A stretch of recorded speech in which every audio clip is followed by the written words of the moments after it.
기도하고 시작하도록 하겠습니다. 하나님 감사합니다. 하나님의 주권을 인정합니다. 아버지께서 여자를 선택해서 뱀과의 대적자가 되겠다라고 약속하실 때 그 여자를 하나님께서 선택하신 건 그 여자의 어떠한 선함 때문에 선택한 것이 아니라 하나님의 약속 때문에 선택하신 것을 우린 바라봅니다.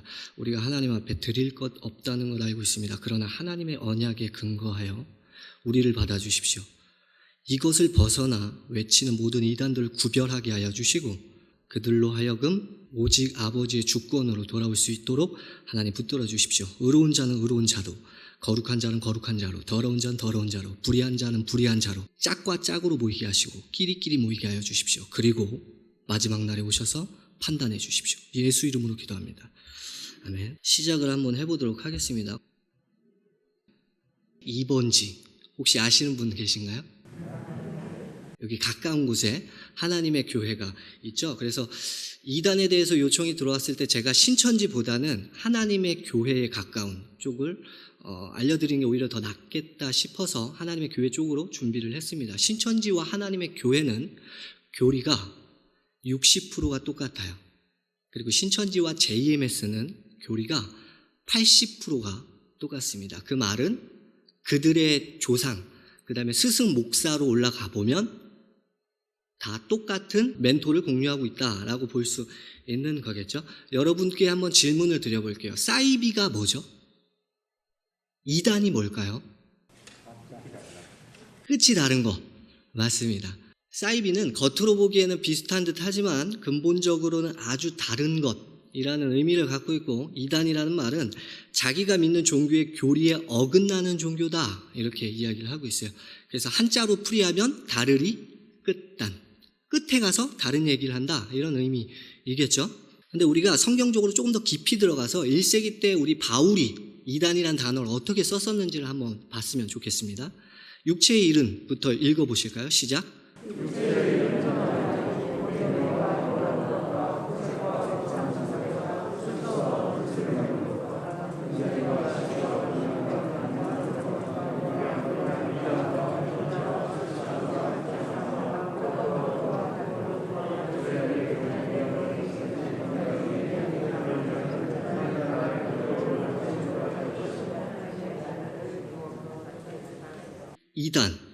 이단을 바울은 육체의 일로 집어넣고 있습니다. 그래서 이단이 왜 육체의 일이지?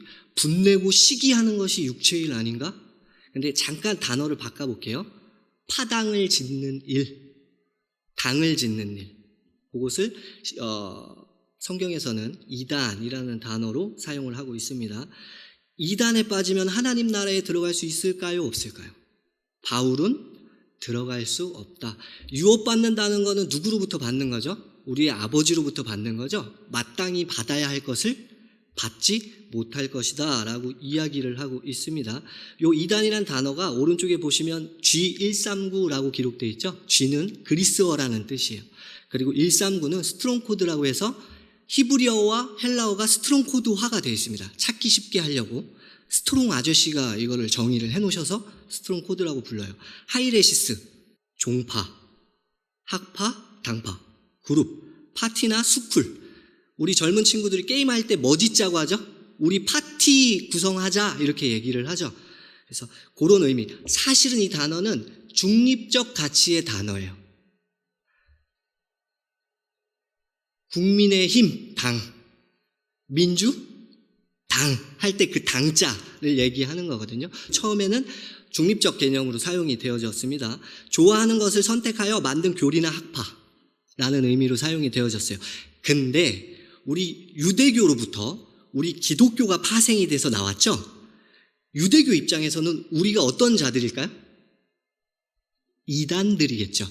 근데 지금 유대인들이 우리 기독교를 이야기할 때 갖고 오는 단어가 있어요. 흑사병 같은 자들, 그리고 괴수, 우두머리 이런 표현으로 이야기를 하죠. 사도행전 24장 5절 읽어주시겠어요?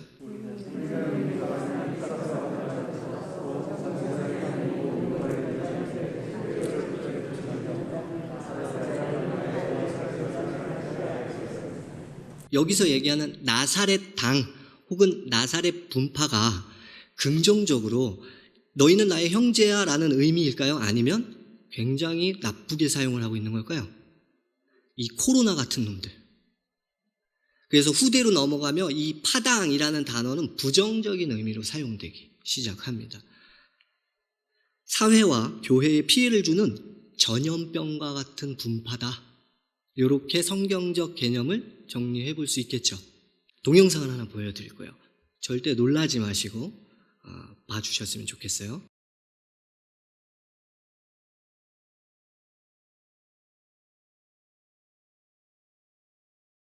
하나님의 교회 다니시는 분이시고 믿음이 하나님의 교회 쪽으로 굉장히 신실하신 분 같아요.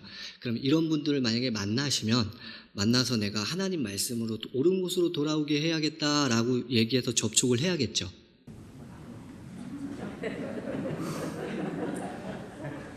제가 왜 여기 나왔는지 아시겠죠? 만약에 저런 분과 만나면 이야기하지 마시고 우리 담임 목사님께 얘기를 해주시고 전문가들을 불러서 해결을 봐야겠죠. 저런 분들과는 얘기를 하면 된다 안 된다? 전문가를 통해서 어떻게 해야 될지 솔루션을 받아야겠죠. 그래서 저기 계신 분은 많이 아프시다 이렇게 생각하셔야 돼요. 정상적인 어떤 그런 개념이 아니다라고 보셔야 될 것 같아요. 예, 감사해요. 이따가 만약에 또 소리가 안 나오면 제가 이렇게 댈게요, 소리를. 진짜와 가짜가 있어요. 똥 좋아하시죠? 루이비똥. 자, 1번과 2번이 있습니다. 어떤 게 진짜일지 한번 손들어 보시겠어요? 1번이 난 진짜 같다. 나는 2번이 진짜 같다. 2번이. 색깔이 조금 틀려요. 그죠? 근데 진짜는 2번이 진짜였어요. 분별할 수 있나요? 전혀 모르시는 분들이? 유튜브 영상 자료예요. 제목이 뭐냐면 명품 구매 사기당했어요. 250만 원을 주고 루이비통을 샀는데 알고 봤더니 짝퉁 10만 원짜리였다라는 글이에요. 여자분은 10만 원짜리 짝퉁을 사고 싶어서 250만 원을 줬을까요? 왜 10만 원짜리 짝퉁을 샀을까요? 어떻게 하다가? 모르고 속아서였겠죠. 디테일을 내가 비교해 주겠다 이렇게 나오고 있어요. 오른쪽과 왼쪽이 있는데 진짜와 가짜가 어느 것일까요? 전혀 모르시겠죠. 동그라미가 정말 정사각형에 가까운 동그라미 진짜고 가짜는 조금 길대요. 저는 봐도 모르겠어요. 오른쪽이 진짜라고 하대요. 진짜와 가짜. 근데 가짜가 지금 클립 방향이 틀리죠. 근데 가짜는 이런 어이없는 실수를 하나씩 한다고 해요. 그래서 이단들은요, 실수를 하는데 성경을 보고 잘못 해석을 하는데 정말 엉터리같이 실수를 할 때가 있어요. 요한복음에 보면 낮이 12시가 아니냐라는 표현이 나와요. 그게 뭐죠? 24시간의 밤낮 중에 낮이 12시간이고 밤이 12시간이 아니냐, 이렇게 낮과 밤을 12시간씩 나눠놓는 글이에요. 근데 신천지 같은 경우는 낮이 12시가 아니냐, 점심시간이 아니냐, 그러므로 우리는 예배를 몇 시에 드린다? 12시에 드린다. 그림자가 없는 12시에 드린다. 이렇게 했다가 나중에는 그게 틀린 걸 알고 바꿨어요. 너네가 옛날에 그랬잖아 이러면 그랬다고 할까요? 신천지는요, 업데이트가 겁나 빨라요. 그래서 여러분이 만약에 인터넷에 있는 어떤 오류나 이런 것들을 보고 신천지하고 내가 이길 수 있어, 대화해야지 해도 우린 그런 적 없는데? 당황하게 되실 거예요. 반드시 이단을 만나면 누구에게 데리고 가라? 담임 목사님이나 교역자 혹은 전문가에게 데리고 가셔야 합니다. 진짜와 가짜는 구멍이 하나래요. 루이비통이. 진짜는 구멍이 3개고 가짜는 더 짧고 음각이 깊고 얕고도 있다고 해요. 근데 신기하게 진품이 음각이 더 얕아요. 가짜가 음각이 더 깊어서 진짜 같아 보이죠. 근데 여기서는 또 음각이 진짜가 더 깊네요. 왼쪽이 더 진짜 같죠? 구멍도 바느질도 다 틀리대요. 근데 저는 잘 모르겠어요. 그리고 진짜는 더 잘 구멍이 들어가라고 칼집을 조금 내놓은 것 같아요. 요런 디테일. 그리고 라운드가 날렵하다고 하는데 이건 뭔 소리인지 아무리 봐도 모르겠어요. 우리 어머님들은 잘 보이시나요? 근데 이 영상에서 주인공이 이렇게 얘기했어요. 나는 가짜와 진짜를 사다 놓고 봤는데 뭐가 가짜고 뭐가 진짜인지 너무 세밀히 봤는데도 불구하고 잘 알겠다 모르겠다? 진품인지 가품인지 정확한 구분이 어렵다. 사이비 이단에 빠진다고 이야기들을 하죠. 그럼 우리 입장에선 그러죠. 그거 왜 빠지는 거야? 무식한 거 아니야? 이렇게 얘기한단 말이에요. 그들이 왜 빠질까요? 무식해서 빠질까요? 근데 그러기에는 JMS도 마찬가지고 신천지도 마찬가지고 스카이다디는 되게 많거든요. 왜 빠질까요? 제가 아까 비유를 왜 했을까요? 명품 비유를. 그가 왜 10만 원짜리 가짜를 샀을까요? 그게 진짜인 줄 알고 산 거겠죠. 그래서 이단에 빠지는 친구들은요, 대부분이 속아서 들어가게 돼요. 왜 그러냐면 똑같기 때문에 그래요. 그래서 여러분들이 만약에 이단 세미나 이런 곳에 참여를 하게 되면 똑같지 않은데요? 이렇게 말씀을 하실 거예요. 근데 교리적으로 깊숙이 들어가다 보면 그들이 옛 언약, 새 언약부터 시작해서 요한계시록, 바울서신의 과정 이런 모든 거를 다 어떻게 만들어놨을까요? 비슷하게 만들어놔요. 그러면 그들에게 야, 너 그거 속고 있는 거야 임마. 그거 가짜야 라고 얘기하면 당연히 나오겠네요. 그죠? 근데 나오지 않아요. 그럼 왜 안 나올까요? 가품을 진품이라고 생각하기 때문에 되는 거예요. 그리고 또 한 가지요. 그들은 진품의 디테일을 본 적이 없었기 때문에 우리 교회에서 해야 될 역할이 이런 것이겠죠. 진품을 디테일을 보여주면 가품을 살까요? 안 살까요? 바로 구분을 할 수 있겠죠. 그리고 또 한 가지. 제가 이단 사역하는 데 있어서 가장 어려운 거예요. 문제는 뭐냐면 그 가품이 이미 너무 좋아져 버렸어요. 너무 좋아져 버렸어요. 이건 마치 이런 것 같아요. 여자친구가 남자친구하고 결혼하겠다고 부모에게 데리고 와요. 근데 남자친구 알고 봤더니 사기꾼인 거라. 부모 쪽에서는 알아요. 그래서 이 딸에게 야, 그 남자의 사기꾼이야. 왜 만나? 남자는 아니라고 하겠죠, 여자에게? 그러다가 나중에 남자가 사기꾼인 것에 대한 증거를 가족들이 보여줘요. 그러면 진짜 그런가 의심하겠죠. 근데 나중에 돌아가서 오빠가 사기꾼이래 라고 얘기하면 오빠가 뭐라 그럴까요? 처음엔 아니라고 했다가 증거를 보여주면 후퇴할 수밖에 없겠죠. 나 전에 이런 과거력이 있었어. 근데 지금은 아니야 라고 얘기하면 누구의 말을 믿을까요? 오빠의 말을 믿겠죠.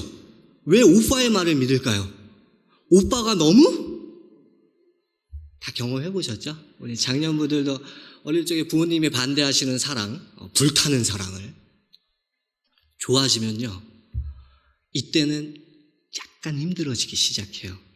그래서 왜 좋아지냐? 성경을 배우는데 굉장히 새로워요. 그리고 굉장히 재밌어요. 그리고 굉장히 신선해요. 근데 막상 기성교회에 나오면 클리셰적이죠. 클리셰가 뭐죠? 했던 거 또 하고 또 하고 또 하고 지루해지죠. 예수님이 십자가에 못 박, 그거를 1년 넘게 10년 넘게 들어요.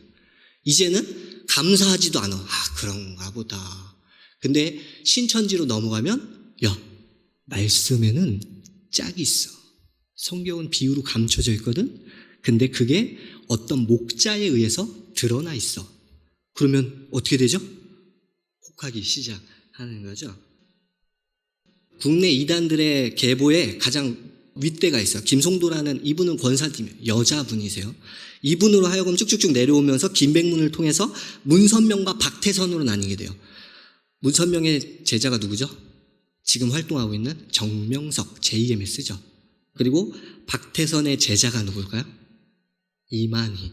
유재열은 박태선에게 배우진 않았어요. 근데 유재열의 스승이 박태선 계열에 들어가 있다가 나온 사람들이에요. 그래서 박태선 그룹에 모여있던 사람들이 다 유재열 혹은 이만희의 공동체로 들어갑니다. 어떤 단체가 무너진다고 해서 그 이단에 빠졌던 사람이 기성교회로 돌아오는 경우는 많이 없어요. 한 10%, 20% 정도고 나머지는 신앙을 버리거나 다른 이단으로 들어가게 됩니다. 수입산이 있어요. 안식교. 몰몬교, 여호와의 증인. 안식교는 외국에서 우리 이단 아닌데? 이렇게 얘기해요. 왜냐하면 외국 쪽에서는 이단으로 정하는 게 쉽지가 않아요. 근데 이제 한국에서 안식교를 이단으로 정의하고 있습니다. 44년경에 예수가 재림할 거라고 빗나갑니다. 55년경에 예수가 재림할 거라고 하고 빗나가요. 1914년에 예수가 재림할 거라고 얘기했고 빗나갔어요. 18년경에 재림할 거라고 얘기했고 빗나갔죠. 안상홍이라는 사람은 안식교에 들어가 있었어요. 거기서부터 나옵니다. 안식교에서 추례를 당해요. 안식교 교리가 뭐냐면 안식일 지켜야 합니다 라는 교리예요. 여러분 손 들어 보실게요. 안식일을 지켜야 합니까? 말아야 합니까? 안식일을 지켜야 한다.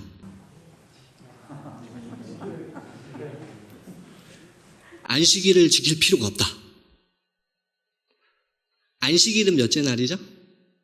일, 월, 화, 수, 목, 금, 토, 7째 날. 그래서 성경에 1회째 되는 날을 안식일로 정해서 열심히 너희가 지켜라 기록되어 있고 십계명에도 기록이 되어 있죠. 그래서 안식교회는 안식일을 지키게 하고, 근데 안상홍이 안식교에서 파생된 절기파로 들어가요. 그 절기파는 뭐냐면 안식일뿐 아니라 유월절도 지켜야 되고 초막, 장막, 칠칠 절기를 다 지켜야 한다라는 그 절기파로 들어가서 안식교에서는 이단으로 안상홍을 정죄해서 추례시켜서 그가 안식교에서 나와서 만든 단체, 하나님의 교회 복음선교협회, 지금 현재 번지에 있는 교회죠. 성도가 총 몇만일까요? 그들이 얘기해요. 330만 명이라고. 전 세계적으로. 사람 엄청 많죠. 안식교 계열의 이단이고요. 18년에 태어나서 85년에 국수 먹다가 죽게 됩니다. 근데 이제 이단 상담사가 냉면 먹다가 죽었다 이래갖고 고소를 했어요. 그 상담사를. 냉면이 아니고 국수다! 안식교 분파인 절기파에 참여를 했었습니다. 그래서 안식교 입장에서는 이단이죠. 절기파. 이렇게 부르고 있습니다. 85년에 뇌졸중으로 67세에 사망을 합니다. 다윗이 몇 년을 사역을 했죠? 왕위로 올라가? 40년을 했잖아요. 우리 예수님이 몇 년 하셨죠? 3년 하셨죠. 예수님이 37년 못 채웠다. 그래서 안상홍이 와서 나머지 37년 다 채웠다. 이런 교리를 갖고 있습니다. 돌아가셨겠죠. 85년에 2월에 돌아가셨어요. 안상홍 첫 번째 부인이에요. 황씨의 묘. 부인이 둘째, 엄씨, 셋째, 지금 우리가 얘기할 장길자라는 여자. 그렇게 여자가 굉장히, 왜냐하면 영적 부인이다 이렇게 이제 치면 되잖아요. 아버지 하나님, 안상홍, 그리스도 안상홍님이라고 홈페이지에 올려놓고 있죠. 다윗의 이름으로 오신 분이라고 이야기를 하고 있습니다. 안상홍 이름이 성경에 나온다고 해요. 계시록 14장 2절에 14만 4천이 구원받아 올라가서 하늘에서 물소리 같은 소리가 나고 큰 우레소리 같은 소리가 나고 검은 고 타는 소리가 난다라고 2절에 기록이 되어 있습니다. 여기에 안상홍 이름이 기록되어 있대요. 물소리는 큰물 홍자고 검은 고 소리는 상자고. 그럼 안자는 어딨냐? 이렇게 물어보니까 하나님 안상홍은 안식일의 주인이시다. 그래서 안자다. 사실 검은 고 소리가 상자는 검은 고 소리 상자가 아니에요. 근데 동양의 음계가 5개가 있거든요. 서양은 음계가 7개죠. 도레미파솔라 시. 동양은 궁상각치우가 있다고 해요. 그 중에 한 소리는 상이라고 제가 봤을 때는 약간의 어거지를 끼워 넣는 것 같은데, 그래서 성경에 이렇게 이름이 기록되어 있다라고 이야기를 하고 있습니다. 세례 주시는 하나님이시고 하나님께서 해수욕하고 계시죠. 81년. 안상홍 계열은 부산이 본부입니다. 부산에서 죽은 다음에 김주철파, 장길자파죠. 거긴 서울이었거든요. 근데 안상홍이 죽은 다음에 서울이 대박나요. 여럿으로 많이 쪼개지는데, 그래서 안상홍을 하나님으로 인정하는 파, 인정하지 않는 파, 엄씨를 어머니 하나님으로 인정하는 파, 장길자를 어머니 하나님으로 인정하는 파, 여럿으로 쪼개집니다. 왜냐하면 우리 안상홍 형님께서 급작스럽게 돌아가셔서 후계구도를 정해놓고 돌아가시질 않았어요. 알렉산더 대왕이 죽었을 때 유업을 이을 자식이 없어서 어떻게 되죠? 나라가 4개로 분열되죠. 군대 장관들이 그 나라를 차지하잖아요. 그런 것과 같이 85년 이후로 생일잔치 하시는 우리 하나님이시고 회갑잔치 하시는 61세 되신 우리 하나님이 계셔요. 하나님의 교회 정관 1장 4조에 안상홍님은 성령 하나님이시고 재림 그리스도다. 예언에 따라 올리우셨다. 85년도에 국수 먹다가 뇌졸중 와서 돌아가셨거든요. 근데 그게 어떻게 지금 포장이 되어 있죠? 하늘로 올라가심이라고 포장이 되어 있습니다. 지상의 마지막 교회인 하나님의 교회를 세웠다. 보통 이단들의 특징이 자기 교회 외에 나머지 교회에 구원이 있다 없다? 없다고 가르치겠죠. 밑에를 보시면 이제 안상홍의 이름으로, 그래서 기도를 그들은 기도할 때 마지막에 안상홍의 이름으로 기도합니다. 이렇게 기도를 해요. 그리고 여기 보시면 반모라는 섬이 이렇게 나오죠. 요한계시록에 보면 요한이 반모라는 섬에서 계시를 받거든요. 근데 계시록 7장에 보면 동방에서라는 표현이 나와요. 그래서 이쪽에서 동방으로 쭉 가면 동방, 땅끝 나라가 어디다? 대한민국이다. 그렇기 때문에 재림주는 동방 땅끝 한국에서 나와야 된다. 이렇게 주장을 하고 있습니다. 안상홍님 지으신 모든 세계, 안상홍님 믿는 것은 받은 증거만 도다. 노래 잘하죠. 이 세상에 근심된 일이 많고 참 평안을 몰랐구나. 이 노래 찬송가잖아요, 그죠? 근데 거기다 하나님 빼고 누굴 넣었어요? 복의 근원 강림, 이 노래 아시죠? 안상홍님 나를 도와 이때까지. 이들이 정말 이 노래를 불러요. 속죄하는 어린 양의 피로써 그대는 씻기어 있는가? 안상홍님 다시 올 때 그대는 영접할 예복이 있는가? 이런 식으로 노래를 불러요. 안상홍님 믿으시오. 죄에서 자유를 얻으려면 안상홍님을 믿으시오. 보너스예요. 신천지는 그러면 안 할까요? 이 신천지 찬송가가 2014년에 처음으로 공개가 됐어요. 근데 2017년에 폐간을 시켰어요. 저 같은 사람이 계속 이렇게 노래 부르면서 비판을 하니까 신천지 안에서도 신격화를 해야 되냐 말아야 되냐, 해야 된다는 파, 안 해야 된다는 파 여러 가지로 나눠져 있었어요. 그래서 애초에 그냥 총회장은 17년에 이거 내가 쓴 거 아니야? 나를 누군가가 신격화 해놓은 거야? 이렇게 얘기하고 폐간을 시켜버립니다. 오늘 나신 만유왕을 기쁨으로 맞이하자. 오늘 나신 만유왕께 찬양하며 뭐 하자? 찬양, 예배, 경배는 오직 누구에게만 드릴 수 있습니까? 오직 하나님. 우리가 예수에게도 찬양, 경배, 예배를 올려드리죠. 왜 그런 거죠? 그는 성부 하나님 아들, 성자 하나님이시기 때문에 예수에게는 찬양을 올려드리죠. 어머니 장길자요. 이 안상홍이 죽은 이후에 이 여자를 하나님으로 올려놨어요. 현재까지 살아 계셔요. 하나님이 한국에 계신다니까요, 여러분. 어머니 같은 여자 같은 경우는 엄마 하나님 교리를 갖고 와서 이거 어때? 이거 한번 해도 될 것 같아 보이지 않아? 라고 얘기를 했었는데 안상홍한테 까였어요. 근데 안상홍이 거절했던 그 교리를 안상홍이 죽은 다음에 차용해서 지금 써먹고 있는 거예요. 그래서 안상홍 계열의 분파들이 여러 개가 있어요. 부산 본부였죠. 대전에도 있고 대구에도 있고. 장길자라는 여자는 안상홍과 결혼하기 전에 남편이 있었을까요? 없었을까요? 남편이 있었어요. 진짜 남편이. 진짜 남편의 글이에요. 장길자의 진짜 남편. 66년도에 장길자와 나는 결혼을 했다. 하나님의 교회 증인회에 나가게 되었다. 그러던 중 해외 취업을 갔다가 돌아와 보니 아내의 마음은 옛날과 같지 않았다. 장길자가 그때 당시 하나님의 교회의 전도사였어요. 해외에서 피땀 흘려 벌어서 장만한 집도 일방적으로 처분해서 교주에게 바쳤고 일방적으로 이혼을 요구해왔다.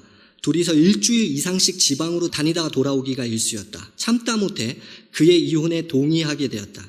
돈과 아내와 자식까지 잃고 나니 더욱 좌절감에 빠져 몸이 쇠약할 대로 쇠약해졌다. 간경화증, 여러 가지 합병증으로 쓸쓸한 하숙집에서 사경을 헤매게 되었다. 이 남편분은 나중에 어디로 가셨냐면 박명호라는 사람한테 또 들어가셨어요. 안식교에서 안상홍이 나와서 차린 게 하나님의 교회고 안식교에서 박명호가 나와서 차린 게 엘리야 복음성교회. 들어보셨나요? 거기도 박명호가 하나님이라고 해요. 그리고 자녀들을 일반 세상의 학교에 보내지 않아요. 자기들이 홈스쿨링이나 아니면 공동체를 만들어서 가르쳐요. 그 아이들에게 꿈이 뭐야? 이렇게 물어보면 우리 하나님과 성관계 갖는 거요. 이렇게 얘기해서 논란이 엄청나게 많이 됐었어요. 거의 북한이었죠. 이분은 다시 다른 또 이단으로 들어가게 되셨어요. 정말 안타깝습니다. 신천지 얘기를 한번 해볼게요. 신천지는 만약에 신천지에 다니는 사람이 신천지인이고 그냥 가족 중에 한 명이 신천지 교인이 아니면 전도를 하라고 하고 전도가 만약에 안 되면 이혼을 하라고 할까요? 하지 말라고 할까요?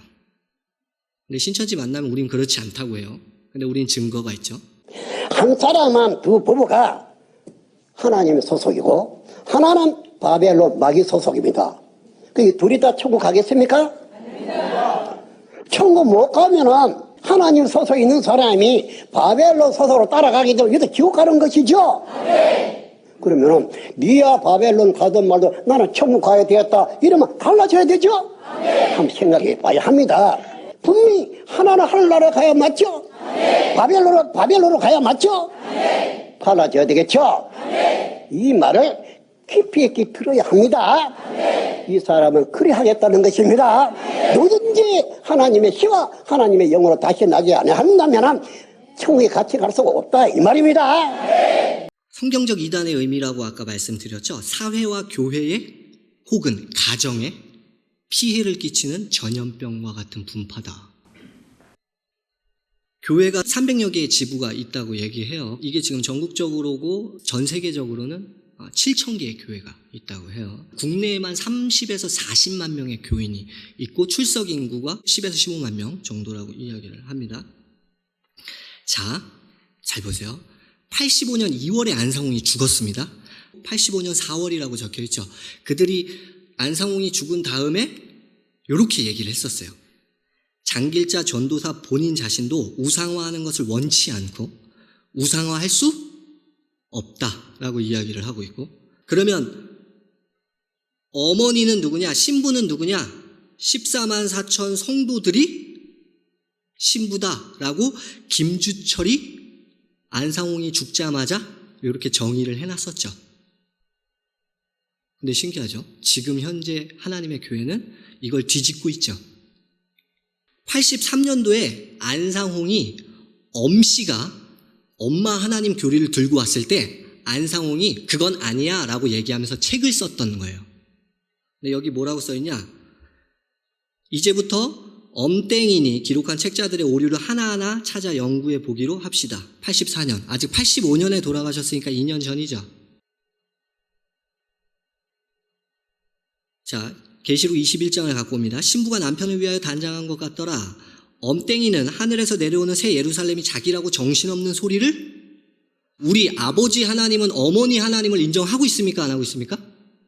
인정하고 있지 않다고 해요. 엄땡이는 나를 눈먼 이삭이라 하면서 자기는 위에 있는 예루살렘, 즉 사라라고 하니 결국 이삭 아들하고 살겠다고 하니 이런 회개망측한 일이 또 어디 있겠는가 부정하고 있죠. 그리고 성경에서 나오는 어머니 혹은 신부 혹은 여자라는 표현 자체를 어떻게 해석하고 있죠? 안상홍이 교회, 공동체로 해석을 하고 있죠. 영적 부인이었던 엄땡인, 이 여자는 똑똑했었던 걸로 보여요. 그래서 문제는 뭐냐면 안상홍이 내어쳤는데 교인들이 거기에 반응하는 교인들이 있었던 거예요.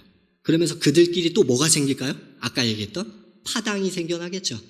파당이 생겨남과 동시에 안상홍이 이렇게 되면 안 되겠다 싶어서 그거에 대해서 반증을 하려고 83년에 우리가 방금 봤던 책을 쓰게 된 겁니다. 80년대 초반에 어머니 교리가 안상홍 자리를 위협하기 시작했어요.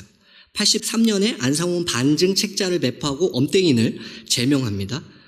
그러나 85년 2월에 안상홍이 급작스럽게 죽어버려요. 85년 3월에 안증회가 분열하기 시작하겠죠. 4월에 서울팀이죠. 이 김주철이 어머니 교리를 비판했어요. 근데 그 후에 서울팀은 어머니 교리를 채택하기 시작해요. 장길자를 신격화하기 시작합니다. 1988년도에 우리 안상홍 선생님이 재림한다고 믿고 있었어요. 88년도에 뭐가 있었죠? 올림픽이 있었죠. 그래서 안상홍 회원님들은 올림픽에 참여를 티켓 끊고 들어갔어요. 왜 그러냐면 올림픽 보려고 들어간 게 아니고 우리 안상홍이 88년도에 하늘로부터 내려올 거야 그거 보려고 들어갔었어요. 왔을까요? 안 왔을까요? 그래서 하나님의 교회는 88년, 99년 시한부를 얘기했던 게 되게 많아요. 빗나가겠죠? 그러면 우리가 얘기했었다라고 안 하고 거짓말하고 안 한 척하고 또 흘러가겠죠. 이게 이단들의 특징이에요. 거짓말을 아주 잘해요. 90년 이후로 서울팀이 비약적으로 성장을 하기 시작해요. 그래서 지금 현재 얘기할 때 하나님의 교회다라고 얘기하면 서울팀인 거예요. 근데 그거 아세요? 메이저급으로 성장하지 못한 안상홍의 아류들이 되게 많아요. 그거는 기억을 해두시면 좋을 것 같아요. 자, 하나님의 교회 교리입니다. 성경에는 짝이 있다고 이야기를 해요. 창세기부터 요한계시록에서 짝과 짝이 있어서 그것을 맞춰야 한다라고 이야기를 합니다. 안식일을 토요일에 지켜야 한다. 6월절을 지켜야 한다라고 이야기를 하고 12월 25일 성탄절은 그 기원이 성경이 아닌 로마의 태양신 탄생일이다. 그러므로 지켜서는 안 된다라고 이야기를 해요. 십자가를 세우는 것은 우상숭배다. 하나님의 교회에서 보통 교회를 살 때 일반 교회를 사요. 교회가 뭐 빚을 갚아야 된다거나 이러면 경매에 나오게 되는데 중형교회 그러면 항상 교회는 십자가가 달려있겠죠. 그 교회를 사서 십자가를 떼요. 그래서 하나님의 교회다 이렇게 붙여놔요. 여자는 머리에 수건을 쓰고 예배해야 한다. 자, 요걸 잘 기억해 놓으셨다가 요런 부분에 대해서 얘기하시는 분이 있으면 누구에게 얘기해라? 담임 목사님, 담당 교육자에게 반드시 얘기를 하셔야 합니다. 진짜와 가짜 디테일에 대한 부분인데 결국 이 구분은 디테일하게 성경을 봄으로써 우리가 구분을 할 수 있는 영역이에요. 성경 말씀 중에는 반드시 짝이 있다. 그 짝을 찾아서 성경으로 그 성경을 해석하게끔 되어 있다라고 기록이 되어 있어요. 이사야 34장 16절 아시는 분 혹시? 여호와의 책을 자세히 읽어보라. 이것들이 하나도 빠진 것이 없고 하나도 그 짝이 없는 것이 없으리니 이는 여호와의 입이 이를 명하셨고 그의 신이 이것들을 모으셨음이라. 그러므로 여호와의 책은 짝이 있기 때문에 서로 연결을 시켜서 짝을 찾아야 한다라고 이야기를 하고 있습니다. 성경 말씀에는 짝이 있다. 자, 멀리서 봤으면 그래 보이죠? 진짜 성경에 짝이 있어 보이죠? 이거 기성교회에서도 목사님들이 많이 오해하시는 구절입니다. 이거를 보려면 이사야서를 조금 더 깊이 들어가 봐야 되거든요. 이사야 34장에는 이렇게 내용이 기록되어 있어요. 하나님이 열국을 심판하시겠다라는 내용이에요. 그래서 그날은 곧 어두운 날이 될 것이다. 그래서 구약에 해, 달, 별이 떨어진다거나 해, 달, 별이 어두워진다라는 표현의 글들이 나와요. 광명이 어두워지면 그날은 어떤 날이죠? 어두운 날이죠. 심판의 날이죠. 그래서 그런 식으로 이사야 34장이 전개가 돼요. 그 중에서 에돔을 심판하겠다라고 에돔을 하나님이 딱 골라요. 왜 에돔을 심판하겠다고 하면 에돔의 동생이 누구였죠? 에돔이 누구죠? 조상이? 에서죠. 에서의 동생이 누구였죠? 야곱이죠. 그러므로 에돔이라는 국가와 이스라엘이라는 국가는 어떤 국가죠? 형제 국가죠. 근데 재미난 표현이 나와요. 성경은 이분법대로 보면 되게 쉬워요. 저는 신천지가 성공한 이유가 이분법대로 봐서 성경을 가르쳐서 되게 성공을 많이 했다라고 생각하거든요.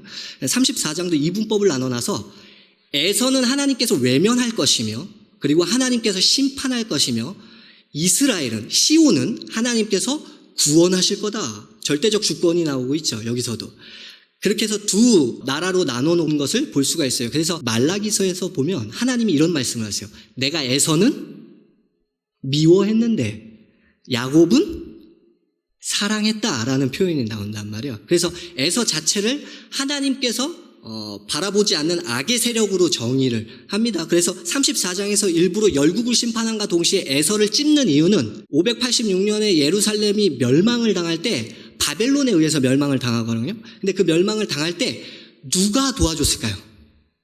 형제였던 에돔이 바벨론을 도와줬었어요. 그래서 하나님이 나중에 에돔을 다시 심판하겠다. 네가 네 형제 국가를 뭐 했다? 공격했기 때문이다 라는 구절이 나옵니다. 그래서 에돔을 공격함, 그러면 하나님께서 심판을 하시면 그 공간은 어떻게 될까요? 폐허가 되겠죠. 황무하게 되겠죠. 그리고 이스라엘은 뭐 해주실까요? 바벨론에 의해서 심판을 이미 받았으니까 복구, 회복을 시켜주시겠죠. 에돔이 소돔과 고모라 같이 불과 유황과 연기로 영원토록 황폐하게 될 것이다. 이렇게 지금 표현을 하고 있고, 사람이 살지 않는 황무함이 그 에돔에 가득 차게 될 것이다. 거기는 아무도 살지 않기 때문에 누가 들어와 살 것이다? 야생, 들짐승이 살게 될 것이다. 이렇게 표현을 하고 있어요. 잠깐만 성경 한 구절만 찾아볼까요? 자, 질문을 할게요. 불과 유황과 연기 생각나는 거 없으세요? 창세기 19장 소돔과 고모라를 멸망시킬 때 하나님께서 사용했던 방식이죠. 그러면 이게 문자적으로 왜 그러냐면 여기 이렇게 말씀하고 계세요. 영원히 그리로 지나가는 자가 있을 것이다, 없을 것이다? 저는 새 번역이라 약간 틀릴 수는 있어요. 지나가는 자가 영원히 없을 것. 에돔이 망한 이후에 실제로 재건을 했을까요, 안 했을까요? 재건을 했어요. 근데 영원히, 그래 지금 요 그림을 나중에 계시록에 가서 뭘로 그릴까요? 불못으로 그리겠죠. 그래서 하나님께 심판받는 곳은 소돔과 고모라 같이 될 것이다. 하나님께서 외면하시는 곳은 황폐하게 될 것이며 불과 유황이 들끓는 곳이 될 것이다. 그게 확장돼서 나중에 요한계시록에 가서 불못, 불연못 혹은 불바다. 그래서 하나님이 심판받는, 그래서 영원히 고통받는 곳으로 요한계시록이 그려지게 되는 거죠. 그래서 에돔이 그렇게 지옥이 될 거다라고 상징적으로 표현을 하고 계신 거예요. 그리고 나서 11절, 12절 요 부분만 읽을게요. 11절, 12절, 13, 14, 15절까지 읽겠습니다. 11절부터 시작. 되게 간단하죠. 황폐화된 곳, 그리고 그곳에 누가 들어와 살 것? 야생 짐승들이 들어와 살 것. 그래 놓고 16절을 얘기하고 있는 겁니다. 16절 시작.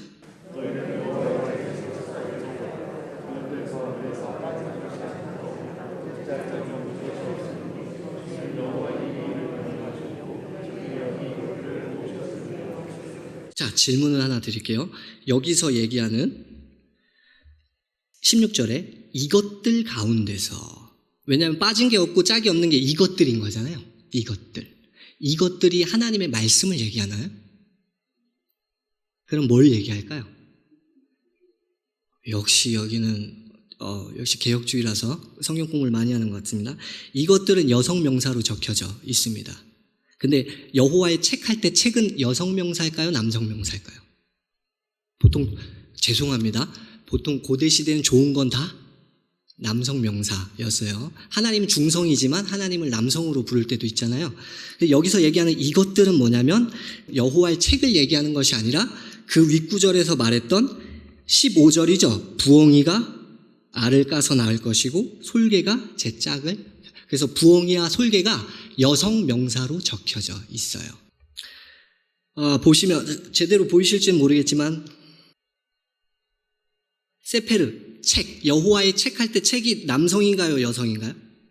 남성. 여기서 얘기하는 이것들이 여성인가요, 남성인가요?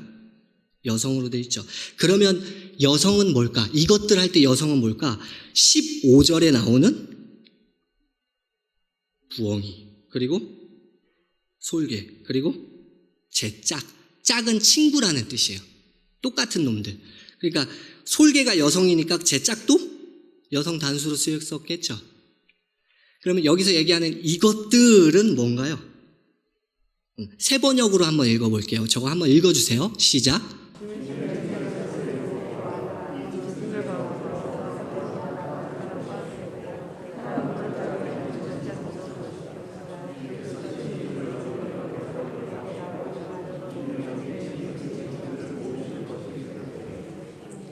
아멘. 짐승들이라고 표현하고 있죠. 그러므로 이것들을 하나님의 말씀으로 적용하면 문제가 조금 생길 것 같아요. 왜 그러냐면 그 아래 17절에 만약에 16절을 말씀으로 해석을 하면 말은 돼요. 너희는 여호와의 책에서 찾아 읽어보라. 이것들 말씀들 가운데 빠진 것이 하나도 없고 말씀들이 짝이 없는 것이 없으리니 여호와의 입이 이를 명하셨고 여호와의 영이 그것들을 모으셨음이니라 말은 되죠. 근데 만약에 17절에 그것들이 2번 나오거든요. 그것들에게 말씀들로 적용을 하면 말이 안 돼요. 주님께서 친히 그 말씀들에게 땅을 나누어 주시고 손수 줄을 주어서 그렇게 나누어 주실 것이니 그 말씀들이 영원히 그 땅을 차지할 것이며 세세토록 거기 거할 것이다. 말이 안 되죠. 그러면 질문이에요. 또 뭔가 궁금한 게 하나 생겨요. 맨 마지막 절을 보니까 17절에 그 동물들이 거기에 영영히 거할 것이다. 이렇게 써 있어요. 동물이 영원히 거기 거할 수 있나요? 거할 수가 없잖아요. 그죠? 근데 그게 어떤 의미일까요? 자, 공동 번역을 한번 읽어볼게요. 시작.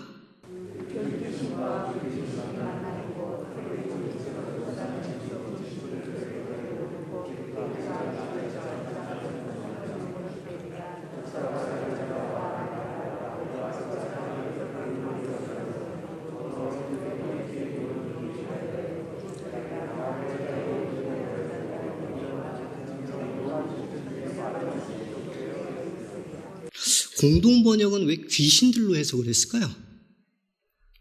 왜냐하면 여기에 나오는 이 단어 있죠. 부엉이가 독사로, 스네이크, 뱀으로도 해석이 되어져요. 그래서 다른 역본에서는 독사가 알을 깔 것이다 이렇게도 표현을 하고, 그리고 도깨비 있죠. 여기 얘기하는 올뱀이라고 번역된 이게 성경에 딱 한 번 여기 나와요. 근데 이 의미가 뭐냐면 릴리트라는 단어예요. 밤의 여신. 일부러 여기다가 귀신의 이름을 집어넣은 거예요. 저자가. 왜? 귀신들이 모여들 거야 라는 걸 상징적으로 보여주고 싶어서 이렇게 적어 놓은 것 같아요. 그러면 2차 영적인 의미로 가볼게요. 1차 의미는 뭐냐면 황폐하게 된 곳에 야생 짐승들이 들어와 살 거야. 1차 의미. 2차 영적 의미를 볼게요. 하나님께서 거절하시는 땅, 하나님께서 복수하시는 땅, 하나님께서 심판하시는 땅은 심판을 받고 불과 유황 불못이 될 것이며 그곳에 누가 들어와 살 거다? 귀신들이, 부정한 새들이 들어와 살 거다. 왜 새가 부정한 새로 해석이 돼? 더러운 새로 해석이 됐냐면 솔개는 누구죠? 독수리과죠. 뭘 뜯어먹죠? 시체를. 유대인들 생각에 시체 뜯어먹는 건 어떤 거예요? 부정한 거죠. 그래서 부정한 영들이 거하는 곳이란 의미로 발전이 돼요. 어디서? 요한 계시록에서 18장 혹시 읽어보신 분 계신가요? 18장에서는 이제 에돔이라는 나라 대신에 다른 식의 표현을 써요. 하나님에게서 진노를 받아야 할 장소를 바벨론이라는 표현을 써요. 18장 2절입니다. 시작.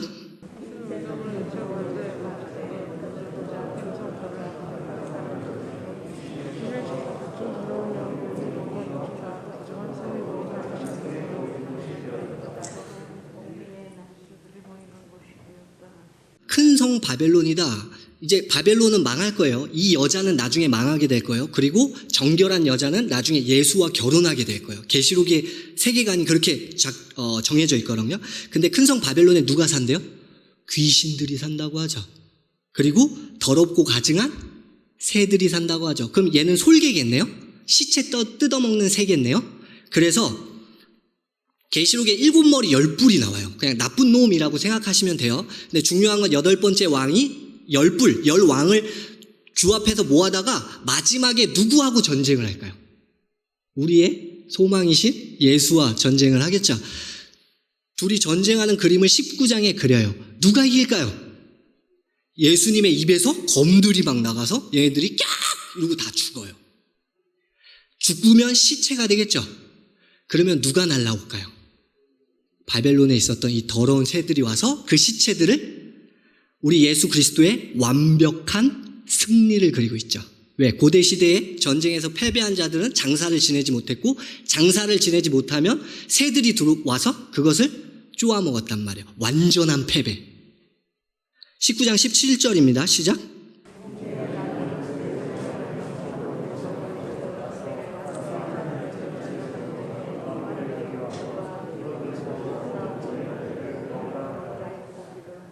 이거를 문자적으로 보시는 분도 계시더라고요. 제가 봤을 때는 이거는 하나님, 재림하실 때 예수의 완벽한 승리를 말씀으로 공의로 심판하실 완벽한 승리를 지금 19장에서 그리고 있는 것 같아 보입니다. 그러니까 왜 새가 나오지? 왜 갑자기 더럽고 가증한 새가 갑자기 18장에 나오지? 이건 갑자기가 아니에요. 구약에 이거는 이사야 34장의 내용을 짝을 맞춘 것도 아니에요. 자, 하나님께서 이사야에서 먼저 계시를 하셨고 그 계시를 바벨론까지 확장시켜서 점진적으로 보여주신 거죠. 자, 이단이 이렇게 얘기합니다. 34장 16절을 갖고 와서 성경 말씀에는 짝이 있다. 우리는 더 디테일한 걸 알고 있어요, 이제. 성경 말씀에 짝이 있는 겁니까? 그게 아니죠. 그러니까 여기서 얘기하는 빠진 게 없고 그 짝이 없는 게 없다는 건 그 윗구절에 솔개가 누구를 데리고 올 것이다?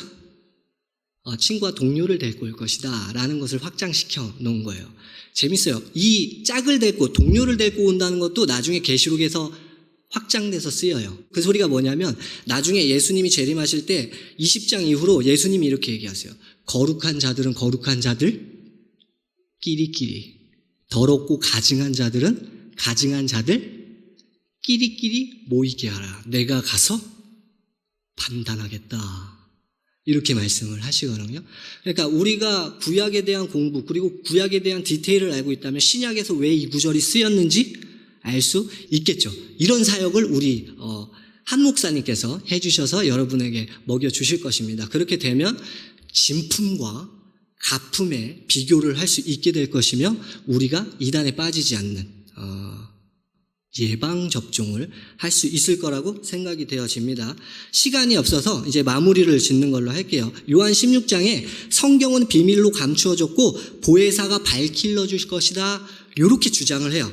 요것만 한번 읽어보죠. 요한 16장 25절 시작.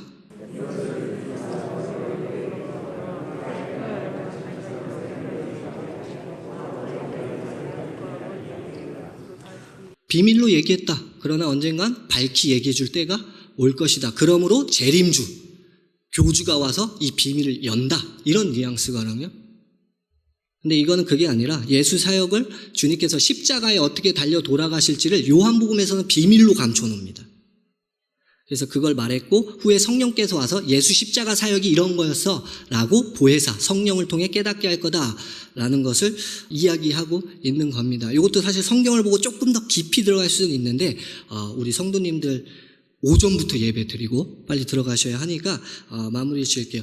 다시 한번 말씀드립니다. 여러분이 만약에 이단을 만나면 이단하고 얘기해라 하지 마라. 누구에게 보고해라? 모른 척 하지 마시고 담임 목사님에게 보고해서 이단들이 지금 어떻게 성행하고 있는지 그러면 담임 목사님께서 전문가와 연결을 시켜 주시겠죠? 마무리 짓게요. 사이비 이단이 미혹을 할 때는 예의 바르고 친절한 매너를 갖고 호감을 주고 다가옵니다. 지나친 친절로 거절하기 어렵게 만들고요. 한 사람이 와서 아이를 봐주고 한 사람은 성경을 가리키는 행위를 합니다. 태블릿, 노트북, 스마트폰으로 동영상 같은 걸 보여주고 안식일, 성탄절, 유월절, 십자가, 어머니 하나님 얘기 딱 한다. 그럼 어떻게 해라? 단절시키세요. 재앙을 강조하고 공포감을 조성합니다. 그리고 7번째는 하나님의 교회 쪽은 아니에요. 신천지 쪽인데 요새 코로나 때문에 신천지가 전도가 안 돼요. 그러니까 어떻게 하냐면 당근마켓. 우리 산책하실 분들 모아요. 이런 거. 그리고 연애 어플. 정말 많이 들어가 있어요. 원래는 저희한테 의뢰가 들어올 때 친구를 통해서 의뢰가 들어와도 가족 모시고 오세요 이렇게 얘기를 해요. 왜냐하면 회심이 가능하려면 가족이 데리고 와서 회심을 시켜야 되는데 근데 요새는 가족 말고 남자친구가 의뢰를 그렇게 해요. 그리고 실제로도 남자친구가 의뢰를 했다가 교육을 받고 회심된 케이스도 있습니다. 그 말은 뭔 소리냐면 지금 남자분들이 여자에 목말라서 열심히 돌아가서 사귀다가 누구한테 딱 걸리는 거야? 천지한테 걸려버리는 거야. 근데 나중에 이 남자가 신천지인 걸 알았어. 근데 이 여자가 좋아지면 어떡할 거야? 그러니까 이런 이제 문제가 있습니다. 집에 돌아가셔갖고 남자친구, 여자친구 어떻게 만났어? 라고 물어보세요. 근데 어플 통해서 만났어. 그러면 혹시 그 친구가 교회 다니는 친구니? 성경 공부하자고 안 해? 이렇게 물어보세요. 그래서 뭔가 이상하다 싶으면 누구에게? 담임 목사님에게 보고를 해줘라. 교회에서 설문조사 나왔습니다. 전도하다 목말라요. 물 한 잔만 주세요. 절대 넘어가시면 안 돼요. 신학생인데 내일 발표해야 돼요. 한 번만 들어주시겠어요? 옆집 이사 왔는데 친구가 없어요. 취미활동, 비누공예 하는데 광자 함께 들으시겠어요? 바자회 가시겠어요? 이런 것들. 그리고 신천지에서 잘 쓰는 거, 소개팅. 조심하셔야 합니다. 무조건 비공개로 한다. 단체를 안 밝힌다. 성경 공부도 비공개다. 성경 해석도 비공개고 자꾸 거짓말을 한다. 의심하셔야 됩니다.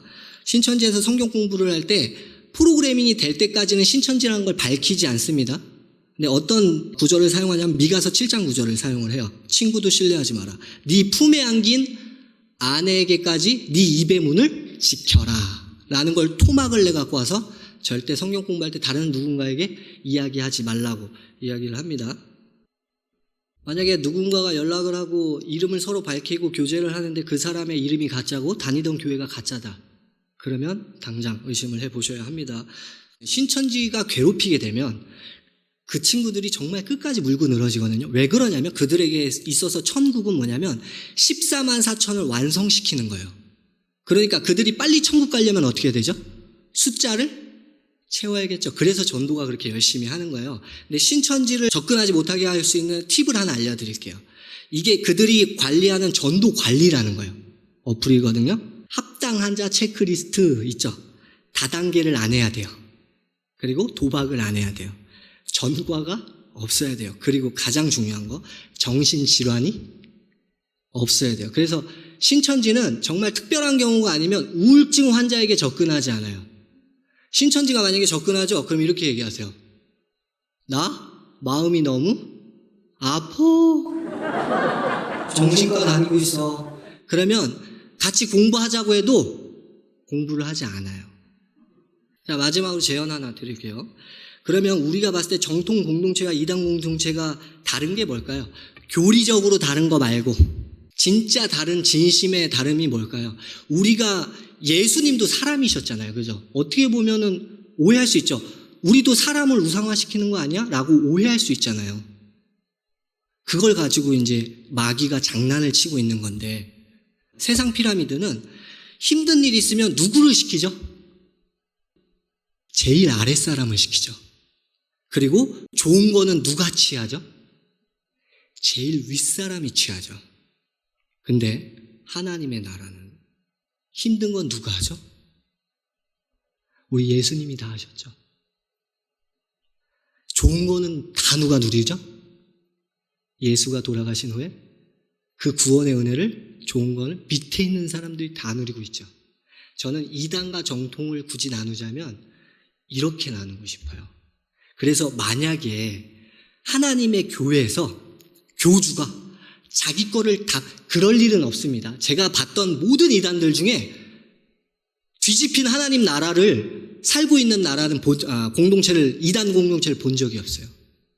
뒤집혀서 교주가 자기 것 다 쥐어짜서 그 밑에 있는 사람들에게 나눠주거나 밑에 있는 성도들 살리겠다고 하는 것을 본 적이 한 번도 없어요. 근데 우리 예수님은 하나님으로서 이 땅에 내려오셔서 왕으로서 취해야 할 것을 모두 다 버리시고 자기를 희생해서 누굴 살렸죠? 가장 아래에 있는 벌레만도 못한 우리를 살려주셨죠. 그래서 전 정통과 이단을 이렇게 나누고 싶어요. 만약에 이 교회는 절대 그러지 않을 거라고 생각해요. 제가 물고기 교회를 세웠어요. 그래서 제 성도들의 빨대를 꽂고 야 헌금 안 내? 이러면서 성도들의 그 진액을 다 짜서 위에 있는 사람에게만 호의호식하고 윗사람만 커진다. 부자가 된다. 밑에서는 무거워서 무거운 짐에 짊어지고 쩔쩔맨다. 이러면 하나님께서 보시기에는 어디를 이단이라고 할까요? 물고기 교회 너희가 이단이야 라고 얘기하시겠죠. 저는 하나님이 그렇게 보실 것 같습니다. 그렇기 때문에 정통 공동체와 이단 공동체의 다른 점이 무엇이냐라고 만약에 이단에서 확실한 게 뭐야? 디테일을 보여봐 라고 얘기하면 우리가 교리적인 것도 보여줄 필요가 있습니다. 그러나 한 가지 확실한 건 우리의 열매. 지금 제가 말하는 열매는 여러분의 공로를 꺼내라는 소리가 아닙니다. 구약은 우리의 공로였어요. 그러나 신약은 하나님이 하신 것을 믿음으로 받아들여 하나님이 내 안에 들어와 육체의 일이 아닌 성령의 9가지의 열매를 풍성하게 맺는 것. 그것이 하나님의 나라가, 그것이 정통의 나라가 아닐까 싶습니다. 여러분은 어느 나라를 살고 계세요? 밑에 있는 사람의 빨대를 꼽아서 나만 살면 돼! 이러는 나라를 살고 계세요? 아니면 우리 주인이신, 우리의 아버지이신, 우리의 만왕의 왕이신 예수님과 같이 나를 팔아서 다른 불쌍한 영혼을 살리는 삶을 살고 계십니다. 하나님의 판단은 절대 빗나가지 않을 것입니다. 예수의 사역을 모방하고 복제하는 공동체, 그게 신약에서 하나님께서 이루시려는 공동체였고, 구약에서 하나님이 계속 세상을 치거든요. 징계로 4분의 1, 3분의 1, 1분의 1 해서 엄청나게 징계가 커지기 시작해요. 근데 그 세상이 회개하고 돌아오나요? 아니라고요. 그들은 우상숭배를 멈추지 않았다. 근데 요한계시록에 딱 한 번 11장에 그들이 하나님 아버지께, 세상이 하나님 아버지께 영광을 돌려드리더라 라는 구절이 있어요. 그게 뭐죠? 두 증인, 우리 교회가 예수의 사역을 모방해내고 복제해서 예수와 같이 죽임을 당하고 하나님께서 그 교회를 살려낼 때만이 우리가 진짜인 것을 보여줄 수 있겠다 싶습니다. 그 발자국을 따라가는 우리 공항베델교회 공동체 여러분이 되었으면 좋겠습니다. 예수님이 발자국을 너무나도 깊게 남겨주고 돌아가셨습니다. 그러나 그 길을 잘 가지 않는 것 같습니다. 그래서 그 발자국이 흐려지고 있습니다. 선배님들, 저는 후배잖아요. 선배님들이 다시 한번 발자국을 깊게, 예수의 사역을 깊게 발자국을 남겨주시고 가면 후배인 저희가 그 발자국을 보고 다시 한번 예수의 사역을 따라하고 모방해내는 사역으로 가겠습니다. 그러니 선배님들 도와주십시오. 영생왕사 성공하십시오.